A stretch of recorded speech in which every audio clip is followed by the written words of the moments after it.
Eu sou Nayara Lana, nutricionista integrativa e terapeuta energética. O Nutrindo Corpo e Alma está aqui para caminhar com você nessa jornada de cura, amor e consciência. Hoje a gente vai mergulhar fundo nesse universo fascinante que existe dentro de nós e descobrir como o nosso intestino, que muita gente já chama de segundo cérebro, tem um poder imenso de moldar nossas emoções e nosso bem-estar. E essa ideia é o coração da nossa conversa de hoje. A saúde da nossa mente e das nossas emoções não é algo que vive isolado do nosso corpo. Não mesmo. Está tudo profundamente conectado. Então vamos juntos começar a desvendar essa conexão. Pensa só, a ideia de ter um segundo cérebro parece coisa de filme, não é mesmo? Mas olha, a ciência está mostrando uma verdade simplesmente surpreendente sobre a complexidade do nosso corpo. Uma verdade que muda tudo o que a gente achava que sabia. Mas calma, claro que esse segundo cérebro no intestino não fica resolvendo equação matemática. A função dele é outra, mas é igualmente vital, sabe? Ele comanda uma rede de comunicação gigantesca com o cérebro principal, um diálogo que não para e que influencia nosso humor, nossas decisões e até o jeito como a gente vê o mundo. Para a gente entender de verdade essa conexão, a gente precisa voltar um pouquinho no tempo. Lá para aquele momento exato em que a humanidade descobriu que não estava sozinha, nem mesmo dentro do próprio corpo. E olha, tudo começou com uma lente. Lá no século XVII, um cientista holandês, o Antony van Leeuwenhoek, pegou um microscópio bem simples, que aumentava as coisas umas 300 vezes, e abriu uma janela para um universo que ninguém nunca tinha visto, o mundo dos micróbios. E a escala do que ele achou é de cair o queixo. Em 1674, Leeuwenhoek viu o que ele chamou de pequenos animalículos. Só para você ter uma ideia, umas 50 dessas criaturinhas caberiam enfileiradas na espessura de um único fio de cabelo. Ele estava vendo um mundo inteiro numa gota d'água. Essa primeira olhadinha foi só o começo, a faísca que acendeu séculos de pesquisa. Depois vieram cientistas como Louis Pasteur e Robert Koch, que construíram em cima disso, provando que esses seres minúsculos tinham um impacto gigante na nossa saúde, tanto para bem quanto para mal. Ok, mas uma coisa era só observar esses micróbios. Outra, bem diferente, era entender a comunidade imensa e super complexa que vive dentro da gente. Para isso, foi preciso uma revolução na tecnologia para mudar tudo. Pensa assim, no começo, os cientistas só conseguiam estudar os micróbios que cresciam em laboratório. Era como tentar entender uma cidade inteira olhando só quem passa pela praça principal. A imensa maioria dos moradores ficava invisível. Aí veio o sequenciamento genético. E foi como se a gente ganhasse uma visão de satélite. De repente, em vez de ver só a praça, a gente conseguia mapear cada rua, cada beco, cada casinha escondida da nossa cidade microbiana interior.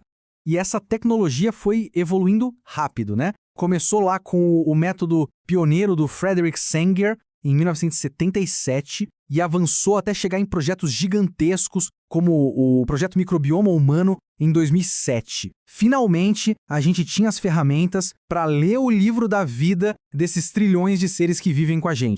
E com esse mapa novo em mãos, os cientistas começaram a perceber uma coisa simplesmente extraordinária. Uma conversa profunda, constante entre o nosso intestino e a nossa mente. Uma comunicação que nos molda de jeitos que a gente nunca nem sonhou. Foi lá em 1996 que o Dr. Michael Gershon popularizou esse termo, o segundo cérebro, para descrever o nosso sistema nervoso entérico. Para pensar no que isso significa. Uma rede de neurônios tão complexa que consegue cuidar de toda a nossa digestão sem precisar pedir permissão para o cérebro lá de cima. E agora, se prepara por um dos fatos mais incríveis sobre essa conexão.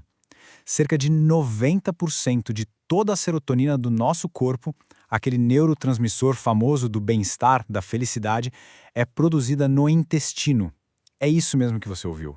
A origem de boa parte da nossa sensação de felicidade não está na cabeça, está no nosso sistema digestivo.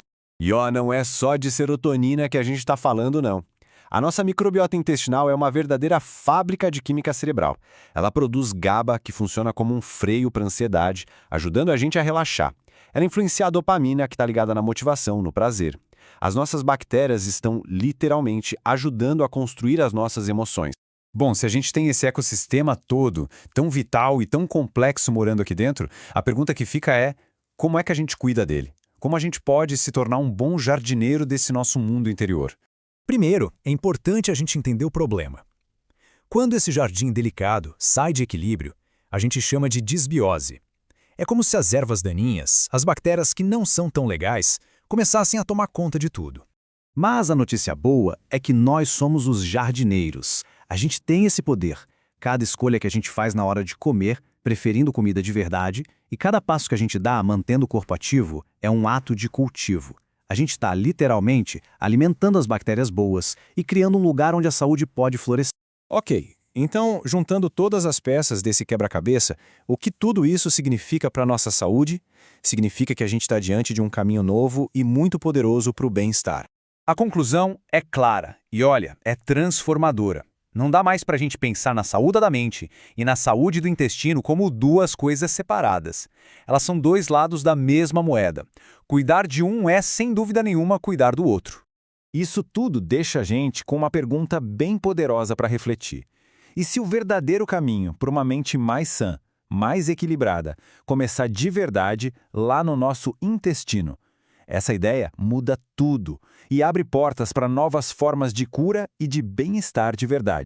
Se você gostou desse vídeo, comente, curta e compartilhe para que mais pessoas iniciem sua jornada de cura e consciência.